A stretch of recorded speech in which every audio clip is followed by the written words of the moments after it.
So chapter number 4, if somebody followed, it's page number 23. So it says, preparing on Yom Tov for the next day. So we said one of the things that we discussed in the first few chapters. So on Yom Tov, you're allowed to cook only on that day, period. So you're not allowed to prepare for the next day. Okay. So, but of course there are ways. Okay. So indirect ways, of course. In this chapter, we'll discuss the rules of doing Melachah for the benefit of another day, as well as the rule pertaining to preparation that does not involve Melachah. So not everything involve Melachah. So Melachah is, for those who just joined us today, it's a forbidden labor. Of course, I mean, whatever these 49 labors that were done for during the construction of the Mishkan in the desert. So it's not labor, it's there's no good word for that. So we call it Melacha. Right? So so cooking, for example, is a Melacha, but making salad is not a Melacha. Right? I'm talking about normal size. If you chop it very finely, that's Melacha. Right? But if you cut normal pieces, normal size pieces, regular pieces, there is no problem. Okay. So that's what he's saying. So let me just read.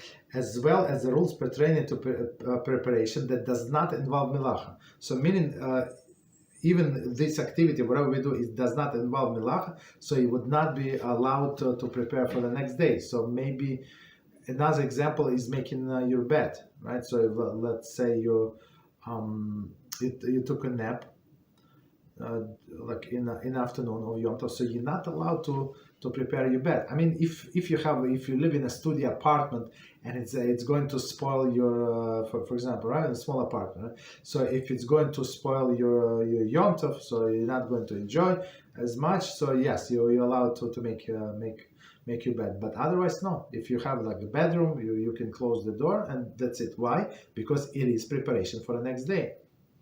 You understand? So all of these things, even though they're not melachas, but they would be forbidden. Part number 1. Doing melacha on the first day of Yom Tov for the benefit of the second day.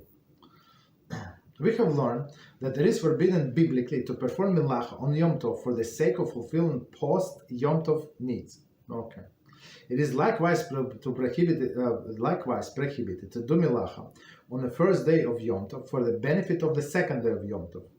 The first day of Yom Tov is sanctified biblically, whereas the second day of Yom Tov sanctified rabbinically.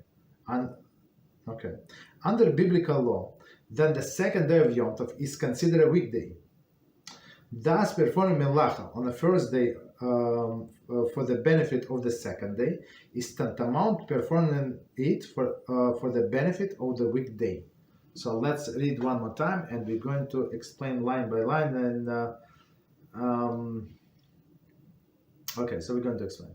We have learned that it is prohibited biblically to perform melacha on Yom Tov for the sake of fulfilling post Yom Tov needs. Okay, so we actually learned before, and we said that you're not allowed to prepare on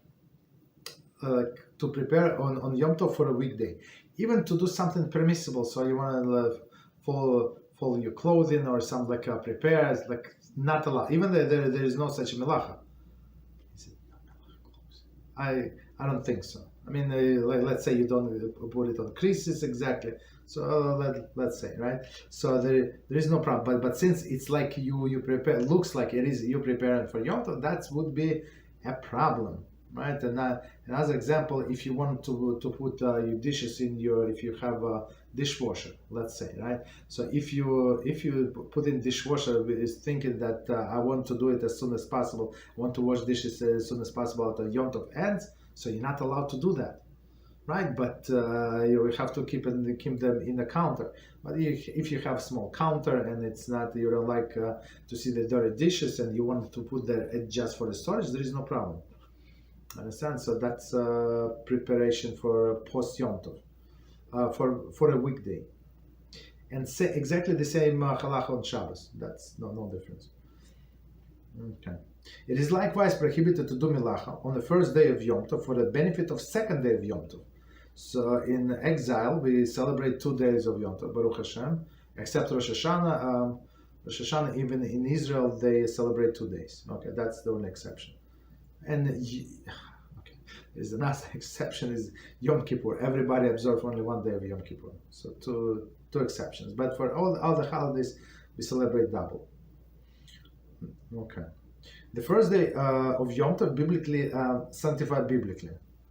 So since we have calendar, and Torah tells us in the Chumash, it says that Pesach is going to be on the 15th of Nisan. So you know it's not on the 16th. We know it is 15th, and we have a set calendar, so we know when 15th is. So in olden days, we had to wait for the witnesses to come to Beis Din in the Beis Hamikdash, and they had to testify that they see new moon, and the Sanhedrin would declare the new moon, new months, Rosh Chodesh. That was different, right? So we did not know when it's going to be the first month, but first of the month. But from once it is declared, so we could calculate from that the 15th, let's say, of Nisan. But today there is no doubt. We know exactly when the 15th of Nisan or 15th of Tishrei is, right?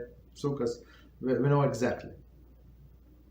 So first day is biblically mandated, right? And second day is they say sanctified rabbinically. So rabbis say, since it actually comes from olden days, when people already lived in diaspora in Syria, in Lebanon, in all of these countries, Ammon, Moab, right? All these surrounding countries, and we had to send people, right, to let them know.